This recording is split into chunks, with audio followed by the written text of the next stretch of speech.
uburenganzira bufite executive nk'umwakira n'amerere kugira ngo bari buza gutanga umugisha yemeza ko abashingiye byemewe n'amategeko.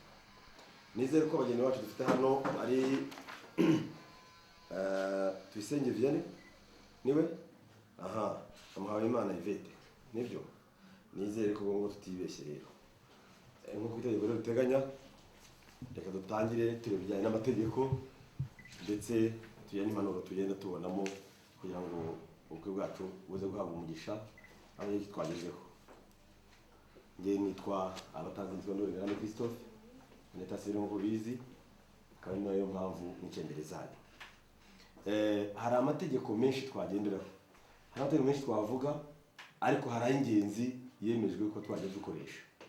Muri ingenzi rero tugiye kubona kandi ashingiye ku itegeko nshinga rya Repubulika y'u Rwanda, ariko tujye kureba yubakirwaho n'umuryango ugiye kubaka urugo, ariyo ntano twe tubapfunyikira, aricyo tubageza kugira ngo ejo n'ejo bundi urugo rwanyu ruzagende neza. Mwumva ko ariko aricyo mwavuganye, ariko aribyo mwiyemereye uyu munsi kuva ngo muri imbere y'ubuyobozi muje kugira ngo musezerane, ni uko hari ibyo mwaganiriye. Niba ntacyo mwagezeho mwakwa muri aha ngaha, umwari nuko ibyo mwavuze mujye no kubikorera imbere y'abavandimwe, imbere y'imiryango, imbere y'inshuti, kugira ngo barebe ko ibyo mwari mwarateguye mu buri munsi mubigejeje ku munota wa nyuma, mugejeje ko cyo mwiyemeje kugeraho ariho muje kujya imbere y'ubuyobozi. Itegeko yuko gushyingirwa kwemewe ari ugukorera imbere y'ubuyobozi. Hari abagenda wenda mu rusengero uretse ko byacitse bajya mu rusengero utabaha uburenganzira, ariko ubundi burya iyo washyingiwe, iyo uri umurenge washyingiwe, ko byose biba biri aho ngaho. Kandi cyane cyane twese igihugu cyacu gishingiye ku iki? Ku itegeko. Ubwo iyo ugiye mu mategeko birushaho.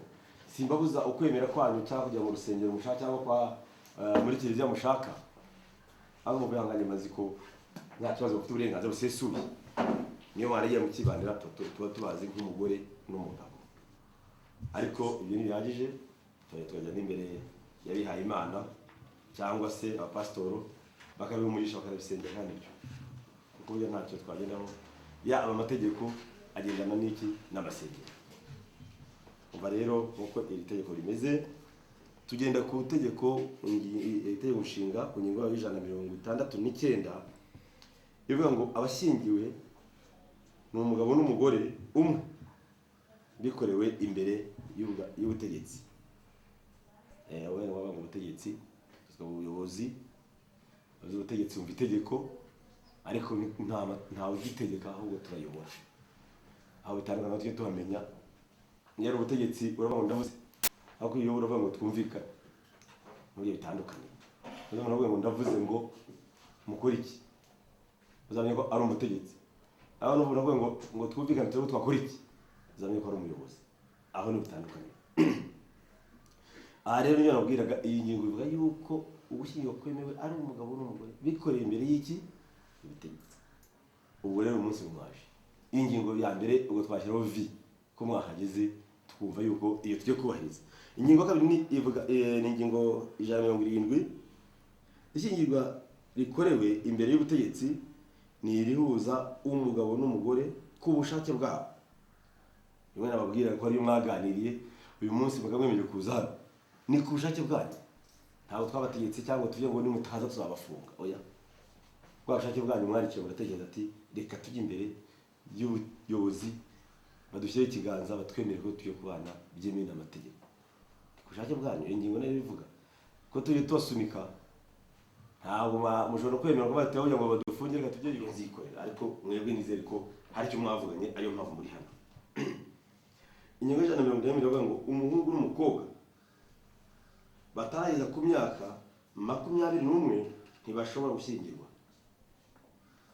Abaduherekereje abageni bacu cyangwa bakiri abana bakiri munsi y'imyaka rwose twabaherekeza, twahitwa mu kigali bateguye cyangwa abafana, ibindi bigakemuka kuko twembere y'amategeko ntitubyemerewe.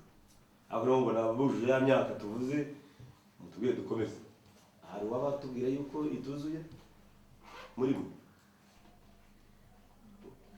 ubwo mwashyize rero iruzuye. Amategeko ngo kindi dimo accepte utagize avuga abayemeye, ubwo mwabyemeye. Ubwo ko mwabyemeye rero reka dukomeze ko tubone ko nta mbogamizi n'imwe turabona mu itegeko yatubuza gushyingira abageni bacu. Iyo ngingo ivuga ngo cyakora imyaka dushobora gushyingirwa amategeko y'imyaka kubera impamvu ifatika, ariko bisabye akandika n'ingo z'igihe tukumarira kuko ntabwo tubyemerewe. Icyo gihe iyo utaruza myaka wandikira Minisitiri w'Ubutabera, ese ni ryari twabyemera gushyingira ngo tuje iyo myaka? Urugero rw'icyacu cyo biroroshye rufatika, ni ukuvuga ngo twahuye na jenoside yakorewe Abatutsi, abantu basigara heberu, ababyeyi basigaye gusa, abantu basigaye batagira ababyeyi n'iki, abo basanga noneho wowe wa mwana wasigaye wenyine, uyu munsi arashaka kugira ngo agire umuryango nawe abarurwamo. Wera agasanga mugenzi we nawe uri aho ngaho areba, bakiyemeza kuba bahura kugira ngo bubake umuryango nabo wabo. Babana ko nta wundi bareberera, nta wundi bareberera, barashaka kugira ngo nabo bagire icyo bazigezaho, ngo bahozanye amarira, bongera abana barebe ko bagira icyo bita umuntu, ko ari wenyine yumva nta umuntu afite. Icyo gihe iyo ngingo iremewe, iyo yanditse akayerekana. Ikindi cyo gushingiraho ni urugero rworoshye. Abasore n'abakobwa mugira ikibazo cyo, ariko si uko atarakoze, ahubwo yahawe icyo bita ubukure n'itegeko. Itegeko rimwemereye ko yashyingirwa yahawe ubukure. Kumva rero abandi bo ntabwo banditse Minisitiri, barategereje baza kuri ya myaka. Iyo tubwira abageni, ngenda mbona abenshi babikora nkaho yandi padiri adusomera ivanjiri na discussion umurongo w'abarundi, baza tukagenda tukabyemera, tugafashwa rwose umutima tukagenda. Hano rero soko nguko njye mashaka ko tunaganira, wakumva n'ibituma twabisubiramo, wakumva niyo tegeko riri gukubita hasi, ukabaye iyo tegeko numva rizankaranga ntazarishobora. Intege bitubwira ndetse tugaganira rwose ko nje tubereye ahangaha. Ariko n'ingingo nyigezeho nje kinyumvyo nyikundira n'iki, niyo nabwira nawe tunza dusoma ibitabo mwumve, niyo nkana rero bavuga ngo nibuza uwaga kwanga. Iyi ngingo ivuga ngo igisanira cya karindwi. Nije byose ngo nasanze iyi ngingo ari ingingo nziza cyane muri izi ngingo zose dukoresha. Ko iki gisanira cya karindwi, mubara abantu muce ahangaha, 1 2 3 4 5 6 7 yego mama marineti bago no mureshye uwo no murongo umwe hano kazo uri wabarindwi mureba na gutya. Uriya ni musaza uyu nguyu, urabona abati babiri.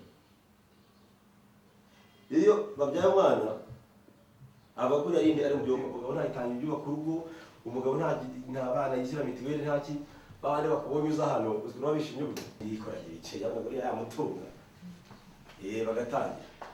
Umukandi kana gushuka ati nuko utanamukubita aho kwa mugabo byo kubita umusenzi bure nihe tuma gusuzugura babandi baraguteranya ungusenye ubwe bagira ati bagutiza umugoro rwose nawe ukarurimbura.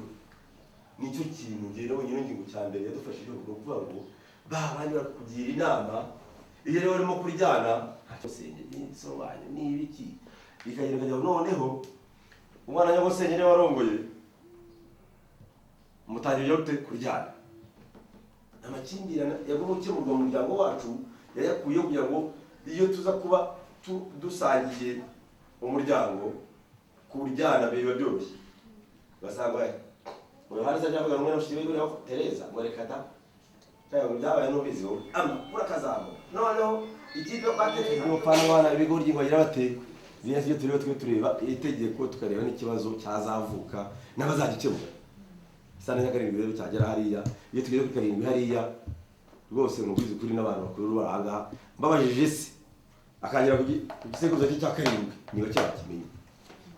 None cya karindwi biriho muza guhurira itegeko rya tumenya ko mushingiye, ariko twashingiye tukamenya ko muri ku gisanira cya kangahe cya gatanu cya gatandatu ubwo bya bote buburizwamo cyasezerano twabemereye tuyikuraho kubera yuko mwakoze amakosa mwishe itegeko muri izi. Hari icyo bita amategeko visi kashe, ni ukuvuga ngo hari akantu umwana waduhishe none kabonetse. Itegeko riteganya yuko byaba byose bayiki impfabusa. Ako nizere ko abo ngabo rwose nizere ko tamushiki wawe niyo atari mu byana bawe tuve ku muco tujye amategeko cyane mu ngo mubyara gira iyo ntawe tukibyemera twebwe umuco n'itegeko tuzanabihuze na gato burya hari itegeko riteganya n'icyo mutegeko. Hari n'icyo ingingo 175 y'iki ntawe ushobora kongera gushyingirwa. Ubushyingirwa mbere bufite agaciro. Bishaka kuvuga iki? Abagabo bose mubabarire ndabivuga, ibintu dukora byose by'amafuta kenshi usanga harimo n'imwe n'imwe. Uzanye umukobwa uje gutyo umunsi mumeze neza, mwakene ukabona uri umukobwa ufite agafaranga, utabajya mwiyegereza buhoro buhoro, ngaho ugiye kuronga ko afite amafaranga. Ntuzarongora ubukungu, uzarongora umutima. Mwari mwabona abantu babana neza baho bambere baryoherwa ko ari abakene. Uzi kubona umugabo n'umugore bavuye mu kabande guhinga, umwe akurura ihene, undi yikorera ubwatsi bw'inyana, undi yikorera ibijumba, bagenda biganirira bavuye kwihingira, ugasanga nibo bambere baba baryohewe n'ubuzima bwabo kurusha babakungu. Abakungu hano hanze baragowe. Burya babana ni nko ku manyanga, babana mu buryo tutazi. Burya aba mu nzu ko batararana, cyo bita séparation de corps. Ukabona jipe yahinda yinjira aparitse, umugore aparitse, barashoreranye, bakajya kumeza bakarya, umwe mu cyumba cye undi mu cyumba cye. Ubwo buzima nibwo bashakaga. Siko shaka icyumba babo hari ibyumba byinshi, undi nawe yari afite abari henshi, bashaka kugira ngo babane, none wumve ko babanye. Turabazi benshi. Ariko ikiraro cyo gupfuranya. Aho kugira ngo biyubahirize, kugira ngo udatakaza n'akazi wakoraga we. Barananiranye. Ariko itegeko ryaravuze ati wa mugore we dore icyumba cyawe, mugabo dore icyumba cyawe. Mujye mwitegereje kuzareba ko tuzabatandukanya wenda. Ijwe nubwo buzima bubi bwa mbere tuba turi. None wamara kubona gutyo ukavuga ati wa mukobwa reka nshyingiranywe nawe. Ubushyingirwe bwa mbere bugifite agaciro.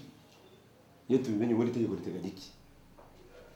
Uhanishwa kuva ku mezi 6 kugera ku myaka 2 y'igifungo, ni hazabu y'amafaranga 500 bitewe n'uburyo witwaye muri rya tegeko.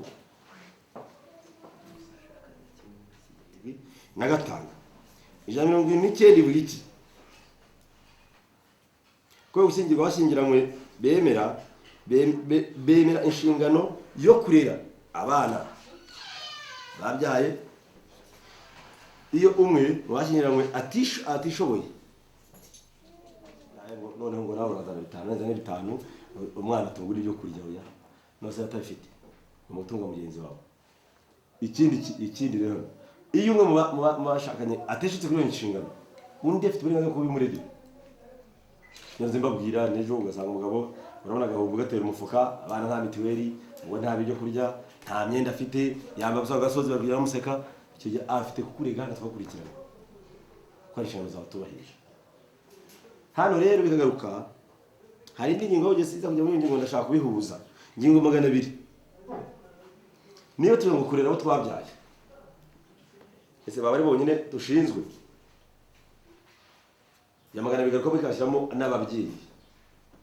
Ababyeyi kubera iki? Uyu munsi Ivete batarafite papa we na mama we, agasanga isenge abafite uyu munsi baraba ababyeyi bawe. Harajya ko bikosa twiganirira kuva ngo sinarongora umuntu cyangwa sinarongora umuntu ufite se na nyina. Hari inshingano z'ababyeyi ku bana, hari inshingano z'abana ku babyeyi. Twikere twabyiga kuvuga ngo umwana agomba kuba ababyeyi, umwana agomba kumvira ababyeyi, umubyeyi agomba gutunga umwana, ndetse n'ababyeyi banyu mubafasha. Kandi umubyeyi uzasanga umwana uzabona ko umubyeyi wa mugenzi we atishoboye, wawe nishoboye zamufasha kubera ko icyo gihe murumwe. Turabyumvikana? Hano hantu nshaka kuvana ingingo tukagendera hamwe, kumva numva zigomba kugendera hamwe n'ubundi. Birakuzana n'byandi by'umutungo tujya tubigisha. Natishira y'umutungo tujya dukora ikosa rikomeye nazo kigeraho. Wasanga umuntu araho n'imfubyi, arahagarariye barumuna be, baracyari kurwana n'ishuri, ubuzima buri kwanga, hari icyo ababyeyi babasigiye, wagera ahangaha uti mvanze umutungo. Wa mutungo wabyeyi bagusigiye kureba barumuna bawe ubuvanze naho umugabo wibandi wenda tuvuge sinya kubivuga, abagabo bishagiye barongora kubera impamvu tavuze, takuza ko afite impamvu. Mwarangiza uti tubaze umutungo. Wa mutungo abana bagomye kwariramo nawe urawuvanze. Kabiri gatuvuga ati